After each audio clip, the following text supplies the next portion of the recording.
पहा, आजच्या व्हिडिओमध्ये आपण संभाव्यता या घटकावर चर्चा करणार आहोत।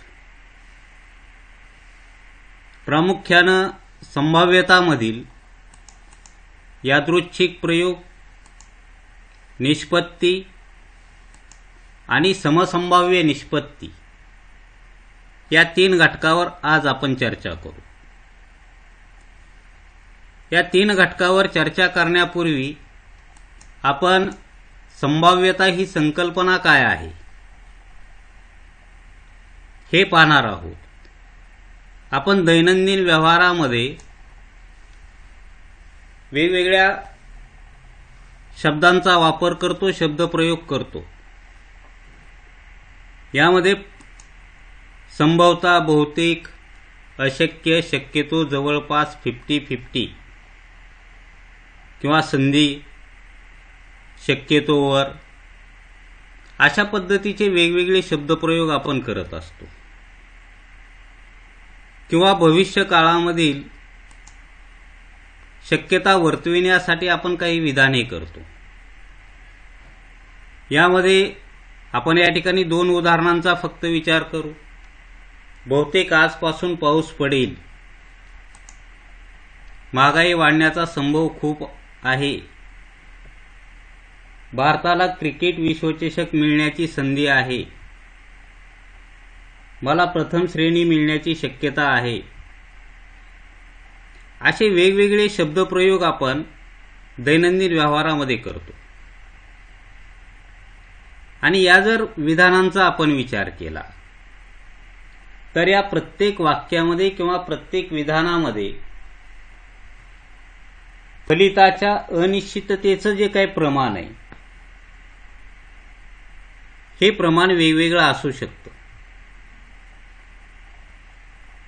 मग ही जी काही अनिश्चितता आहे फलितांची किंवा फलिते मिळण्याची, हे आपण मोजू शकतो का किंवा हे मोजता येईल का? आणि या विचारातूनच संभाव्यता ही संकल्पना समोर आली। मग आपण फलिते म्हणजे काय?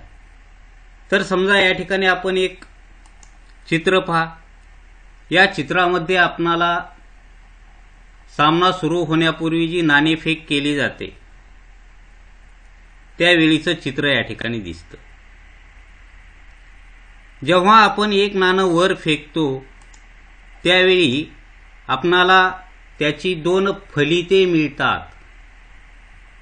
एक तर छापा मिळेल किंवा काटा मिळेल। या 2 शक्यता मिळतात किंवा आपणाला माहित असतं या एक तर छापा मिळणार आहे किंवा काटा मिळणार आहे।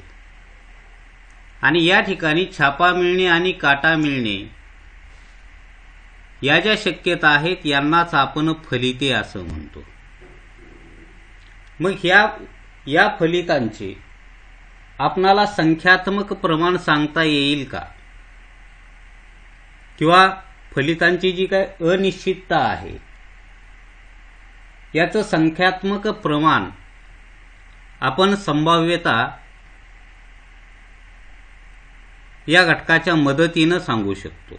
म्हणून त्याच्यासाठी आपण एक विधान करतो की अनिश्चिततेचं प्रमाण, संख्यात्मक प्रमाण संभाव्यतेच्या मदतीने आपणाला मोजता येते। मग आपण प्रत्येक विधानामध्ये असलेली अनिश्चितता आपण मोजू शकणार आहोत का, याही बाबीचा आपण विचार करणं गरजेचं आहे। आता या ठिकाणी पहा, आपण त्यासाठी काही विशिष्ट प्रयोग किंवा विशिष्ट घटना यावर या ठिकाणी विचार करणार आहोत। म्हणून यानंतर आपण यादृच्छिक प्रयोग काय असतो, यादृच्छिक प्रयोग म्हणजे काय, म्हणजे आपण संभाव्यता ठरवत असताना किंवा प्रमाण काढत असताना विशिष्ट प्रयोगावर आपण या ठिकाणी त्यांची संभाव्यता किंवा एखाद्या घटनेची संभाव्यता काढत असतो। मग आता यादृच्छिक प्रयोग ही संकल्पना काय आहे किंवा ही संज्ञा काय आहे?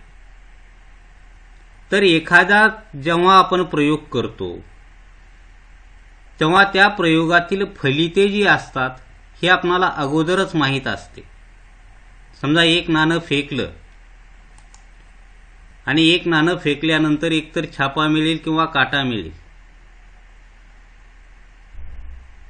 असे जे काही प्रयोग आहेत याला आपण यादृच्छिक प्रयोग. त्याची व्याख्या जर करावायचा प्रयत्न केला तर आपण असं म्हणू शकतो की ज्या प्रयोगात सर्व संभाव्य फलिते अगोदर माहीत असतात पण त्यापैकी कोणत्याही फलिताबद्दल निश्चित भाकीत आपण करू शकत नाही, सर्व फलिते सत्य असण्याची शक्यता समान असते, अशा प्रयोगाला यादृच्छिक प्रयोग असे म्हणतात. मग कोणतंही उदाहरण घ्या. समजा आपण पत्त्याच्या कॅटमधून एक पत्ता काढावायचा आहे. पत्त्याच्या कॅटमध्ये एकूण 52 पत्ते असतात.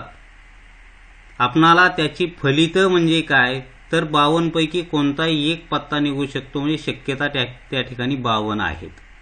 ही फलितं आपणाला आधीच माहीत असतात आणि कोणताही पत्ता निघण्याची शक्यता ही या ठिकाणी समान असते. तर अशा पद्धतीचे जे काही प्रयोग आहेत या प्रयोगाला आपण यादृच्छिक प्रयोग असं म्हणतो. त्याची उदाहरणं आपणाला सांगता येतील की आपण नाणं फेकलं, यामधील फलितं आपणाला आधीच माहीत आहेत, किंवा फासा फेकला, 1 ते 50 संख्या लिहिलेल्या कार्डांच्या संचातून एक कार्ड काढणे, पत्त्यांच्या योग्य रीतीने पिसलेल्या पत्त्यामधून एक पत्ता काढणे. तर अशा पद्धतीच्याच प्रयोगावरून आपण या ठिकाणी संभाव्यता हा घटक शिकणार आहोत, जे यादृच्छिक प्रयोग आहेत, म्हणजे ज्यामधील फलिते आपणाला अगोदरच माहीत आहेत. मग निष्पत्ती कशाला म्हणायचे? या यादृच्छिक प्रयोगामध्ये जी काही फलिते मिळतात या फलितांनाच आपण निष्पत्ती म्हणतो. समजा एक नाणं फेकलं, 2 फलिते आहेत, म्हणजे त्या प्रयोगाच्या किती निष्पत्ती झाल्या? 2. एक तर छापा मिळेल किंवा काटा मिळेल, हेड मिळेल किंवा टेल मिळेल. म्हणून त्याला आपण म्हणतो निष्पत्ती म्हणजे काय तर यादृच्छिक प्रयोगाच्या फलिताला निष्पत्ती असे म्हणतात. या ठिकाणी आपण कोणतेही उदाहरण घेऊ शकतो. एक नाणे फेकणे या यादृच्छिक प्रयोगाच्या 2 निष्पत्ती आहेत, एक छापा किंवा काटा. किंवा आपण दुसरेही उदाहरण घेऊ शकतो. समजा एक फासा फेकला तर फाशाच्या वरच्या पृष्ठभागावर असणाऱ्या टिंबांची संख्या आपण सापशिडी खेळतो. त्या सापशिडीमध्ये जो काही आपण एक घना असतो आणि त्या घनाच्या प्रत्येक भागावर 1 टिंब, 2 टिंब, 3, 4, 5, 6 असतात, त्याला आपण फासा म्हणतो. तर जेव्हा आपण फासा फेकणे हा यादृच्छिक प्रयोग करतो त्यावेळी शक्य असणाऱ्या निष्पत्ती किती मिळतात तर 1, 2, 3, 4, 5, 6 शक्यता मिळतात किंवा 6 निष्पत्ती मिळतात. तर आपणाला यादृच्छिक प्रयोग म्हणजे काय, निष्पत्ती म्हणजे काय, किंवा फलिते आपण कशाला म्हणतोय, आता हे पाहिल्यानंतर आपण पाहणार आहोत समसंभाव्य निष्पत्ती आपण कशाला म्हणतोय. समसंभाव्य निष्पत्ती. आता पहा, एक उदाहरण या ठिकाणी समजून घ्या. या ठिकाणी समजा सुरुवातीला आपण त्याची व्याख्या काय आहे, दिलेल्या निष्पत्तीपैकी कोणतीही निष्पत्ती प्राधान्यक्रमाने मिळत असेल किंवा सर्व निष्पत्तींची समान शक्यता असेल तर त्या समसंभाव्य निष्पत्ती आहेत असे म्हणतात. बऱ्याच वेळा या घटकावर विद्यार्थी चर्चा करत नाहीत किंवा त्याचा विचार करत नाहीत. समसंभाव्य निष्पत्ती म्हणजे काय? समजा आपण एक नाणं फेकलं आणि नाण्यामध्ये अशी सोय असेल की नाणं केव्हाही वर फेकलं तर छापाच मिळतो, आणि असं जर घडत असेल तर त्या यादृच्छिक प्रयोगामध्ये ज्या काही निष्पत्ती मिळणार आहेत या निष्पत्ती समसंभाव्य असणार नाहीत.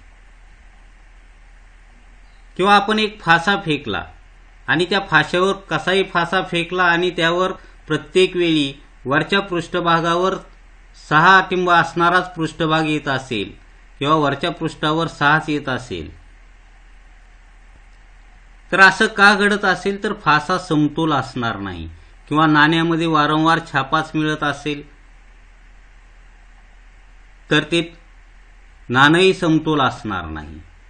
म्हणजे या ठिकाणी आपण अशा यादृच्छिक प्रयोगाचा विचार करणार आहोत की ज्या प्रयोगामध्ये निष्पत्ती या समसंभाव्य मिळतात. कोणतीही निष्पत्ती मिळण्याची शक्यता कमी अधिक असू शकणार नाही. जेवढ्या काही त्याच्या फलित आहेत ते फलित मिळण्याची शक्यता ही समान असली पाहिजे किंवा निष्पत्तींची समान शक्यता असेल. पहा, या ठिकाणी तुम्हाला स्पष्ट झालेलं असेल की समसंभाव्य निष्पत्ती कशाला म्हणतोय आपण. कारण काय या कोणत्याही प्रयोगामध्ये दिलेल्या निष्पत्तीपैकी प्राधान्यक्रमाने एखादी विशिष्ट निष्पत्ती मिळण्याची शक्यता नसेल, एखादी विशिष्ट मिळणार नाही, फासा टाकला म्हणजे 6च मिळेल असं नाही, तर त्याला आपण समसंभाव्य निष्पत्ती असं म्हणतो. आता या ठिकाणी एक उदाहरण जर आपण त्याचं घेतलं, समजा एक नाणं फेकलं तर छापा किंवा काटा मिळण्याची निष्पत्ती ही समसंभाव्य निष्पत्ती असते. आणि यावर आधारितच आपणाला सराव संच 5.1 मध्ये काही उदाहरणं दिलेली आहेत. खालील प्रत्येक बाबतीत किती शक्यता आहेत. आता समजा पहिलं उदाहरण दिलेलं आहे की वनिताला महाराष्ट्रातील खालील प्रेक्षणीय ठिकाणांची माहिती आहे. त्यातील एका ठिकाणी मे महिन्याच्या सुट्टीत जाणार आहे. या ठिकाणी 8 ठिकाणांची नावं दिलीत. अजिंठा, महाबळेश्वर, लोणार सरोवर, ताडोबा अभयारण्य, आंबोली, रायगड, माथेरान आणि आनंदवन. मग आता या ठिकाणी आपण काय सांगू शकतो की या ठिकाणी शक्यता किती आहेत. शक्यता 8 आहेत. कारण 8 ठिकाणापैकी ती कोणत्याही ठिकाणी जाऊ शकते. आणि या ठिकाणी कोणत्याही ठिकाणी जाण्याची या ठिकाणी शक्यता कशी आहे, समान शक्यता असेल. आपण ठरवू शकत नाही शक्यता जास्त आहे का कमी आहे, ते आपण पुढे घटनेनुसार पाहणार आहोत. परंतु या ठिकाणी फक्त आपल्याला शक्यता सांगावायच्या आहेत. किती आहेत तर 8 शक्यता आहेत. समजा दुसरं उदाहरण घेतलं आपण, एका आठवड्यातील वार यादृच्छिक पद्धतीने निवडावयाचा आहे. आठवड्यात वार 7 असतात. आपण कोणताही वार निवडू शकतो. म्हणजे शक्यता किती आहेत, 7 आहेत. किंवा या ठिकाणी पत्त्याच्या कॅटमधून एक पत्ता आपण यादृच्छिक पद्धतीने निवडला. शक्यता किती मिळतील, 52. कारण काय, पत्त्याच्या कॅटमध्ये एकूण 52 पत्ते असतात. म्हणून पत्त्याच्या कॅटमधून एक पत्ता निघण्याच्या अशा किती शक्यता असतील तर 52 शक्यता असतील. तर अशा पद्धतीनं आज आपण संभाव्यता